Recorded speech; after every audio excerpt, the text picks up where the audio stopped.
We most warmly welcome you to the Mass Communication program of the BA in Social Sciences. The subject that is given to me to briefly explain is on promotional communication process. Now this, as students, you need to understand with a broad imagination as to what promotions is all about, and promotions in the context of the communication process. And we need to ask fundamental questions as to whether we can promote anything in society at whatever cost, whether we can say what we have to say, whether we can show whatever we want to show at whatever cost is a fundamental issue that we need to address. Now, in the context of Sri Lankan communication process, I should say that it is important that we understand that we have a communication culture where we take for granted the people who receive messages. We would say that what we have is basically a unilateral, unilinear communication process where we do not really bother so much as to what the receivers would think concerning what we communicate. That is not a very democratic way of looking at a promotional communication process. We need to, at all times, take into consideration the dignity of the receiver. Both the sender and the receiver need to be dignified segments of the mass audience. Now, what I mean to say here is that whatever concept, whether it is for commercial purposes, whether it is for a purpose of the government with regard to public communication process, we should be very careful concerning the substance, the essence or the kernel of the message that we communicate, whether it is in the highest public interest that we use a media channel to communicate what we communicate with a view of promoting a product. That product could be an idea, that product could be a consumer product in a physical sense. So, the fundamental first point that I raise is that we should never, ever communicate without a purpose. We should very clearly understand that we cannot communicate at whatever cost with any profit motive, just a profit motive in mind. Some people think that profit is the only thing that matters, and that is a concept that we need to revisit as academic students studying mass communication.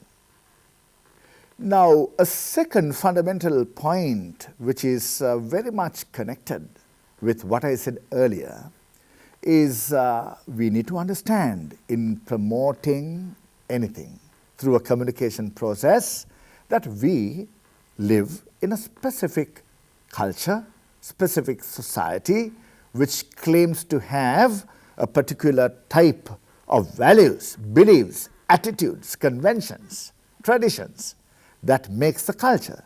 And within it, we need to understand that there is a way we think and the way we do things. Now, that is not the way the American people would look at what is communicated. The Indians would look at what is communicated. The Singaporeans would look at what is communicated. We need to be culturally relevant, culturally and contextually relevant with regard to what we communicate concerning a product. We should not slavishly be guided by whatever methods, whatever messages that are communicated in another cultural context in promoting the same product in the Sri Lankan context. We need to understand that we should always be in harmony with the dominant way of reasoning in the culture or the society in which we live. We should not be culturally incompatible. There shouldn't be any cultural incompatibility with regard to the way we talk about a particular product. We should, as much, it is a challenge, a very, very big challenge for those in promotions, in advertising, in propaganda. But we may not reach the ideal standard, but at all times be culturally relevant with regard to what we are communicating to promote a product. A third fundamental point that is very much interrelated with the first point and the second point is concerning the words we use and the images that we use, the pictures, the images we use, the symbols we use.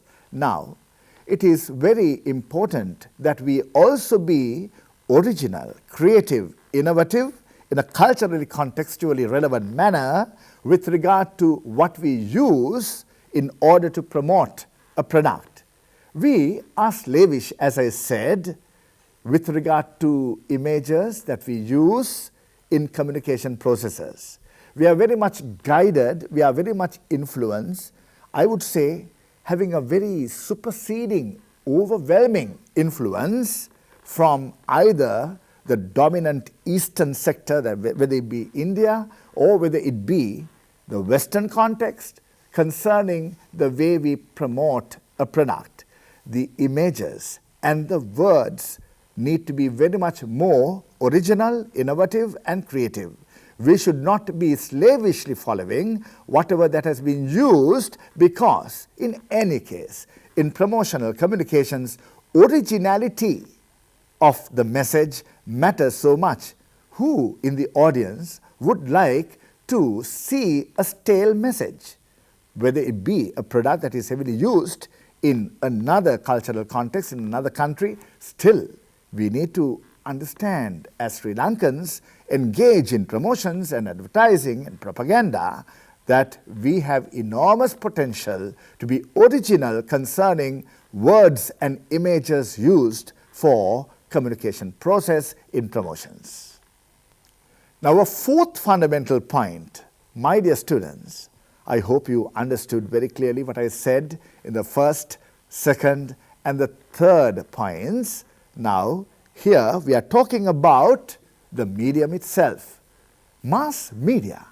When we say mass media, do not take for granted that the electronic modern media, including the internet-based media, online productions and so on, are so overwhelming. I'm sure you know that, but it doesn't mean that as media, we need to be all the time so much be slavish to the power of overwhelming modern media. We need to be very, very concerned about the way people use media in Sri Lanka. We have traditional media. We are a rich civilization, a rich culture, an age-old manner of promoting our messages in traditional society can be taken into consideration. The folklore and other traditional forms of communication cannot be ignored in the promotions that we have in the communication process. It is important, whether it be contraceptives. Well, I remember when the first contraceptives, the family planning communication process was introduced, promoting the concept, the grand concept of contraceptives, the first ever use of the contraceptive condom and the contraceptive pill, which was Preeti and Mithuri by the Family Planning Association.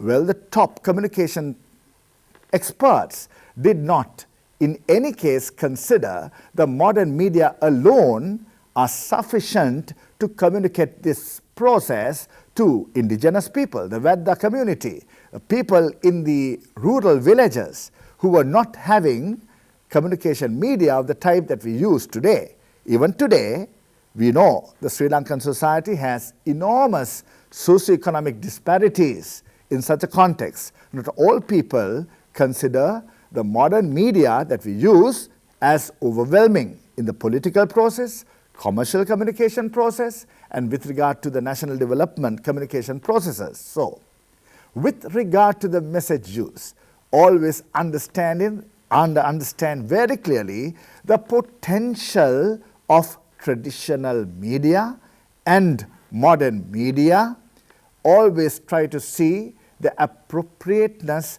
of the channel that we use in the communication process. It could be one particular channel or a mixture of channels. In other words, a multimedia package that we need to use in order to capture the imagination of what type of audience?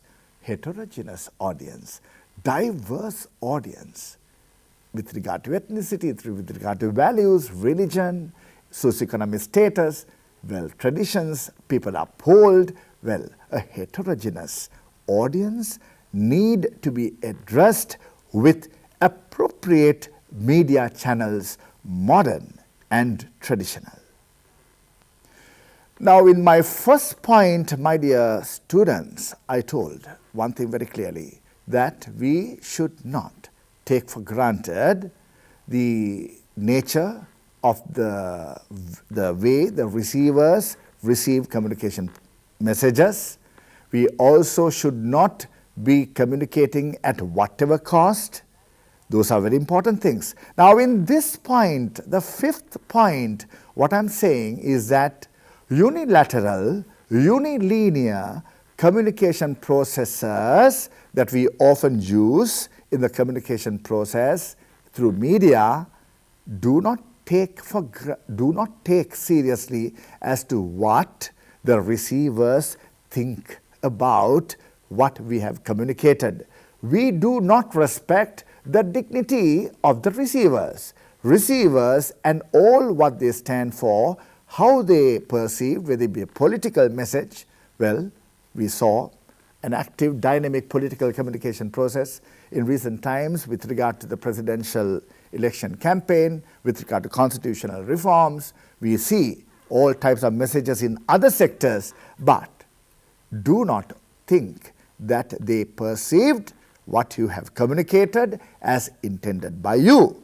It is also very important that you have formal institutional mechanisms. All mass media institutions and also other institutions which are not essentially mass media institutions engaged in communication processes need to have formal mechanisms to assess audience response, audience research.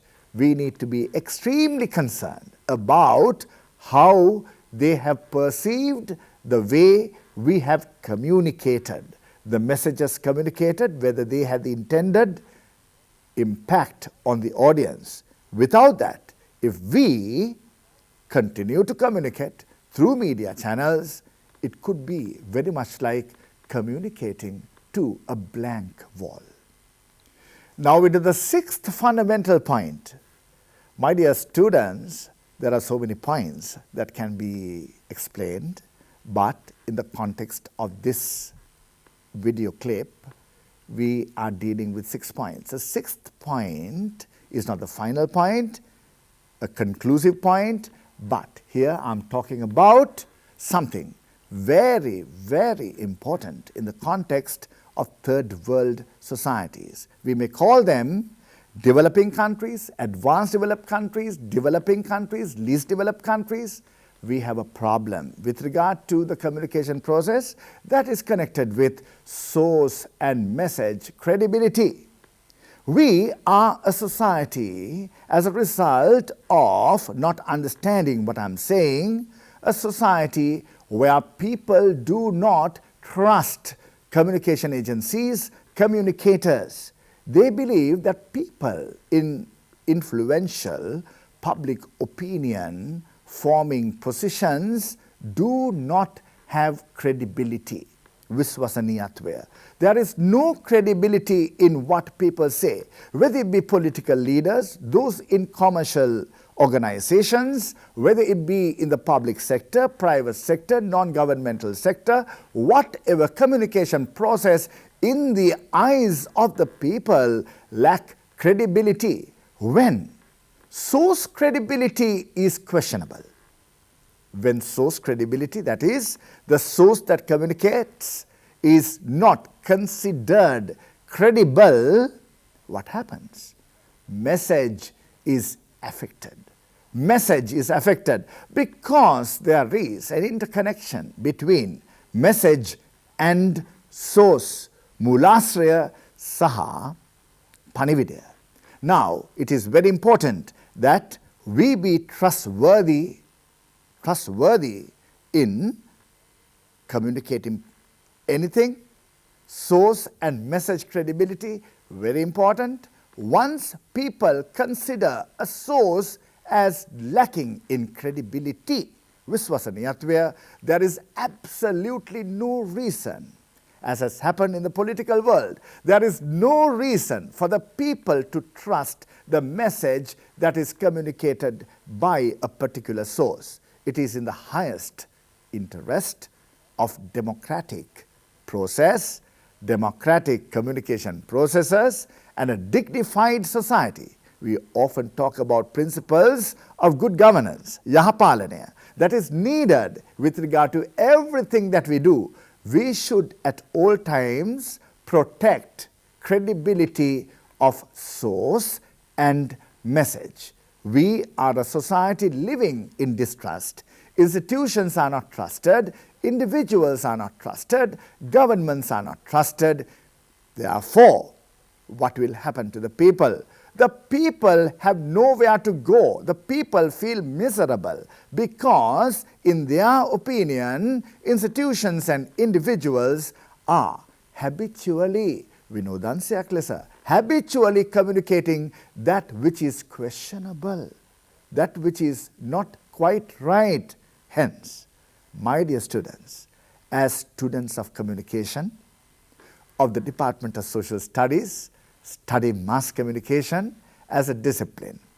Our intention is to make you students not just get a qualification, but be people who are dignified in the communication process, who will be respected by the society as those who communicate in a credible manner, trustworthy manner, honest manner, that will be uplifting for the society, which is our Sri Lankan society. Thank you very much for listening. I want you to very carefully read the lesson and all the other lessons, this lesson connected with the communication process, and listen not just once, listen twice, thrice, just as much as you should be reading your material more than once. Thank you.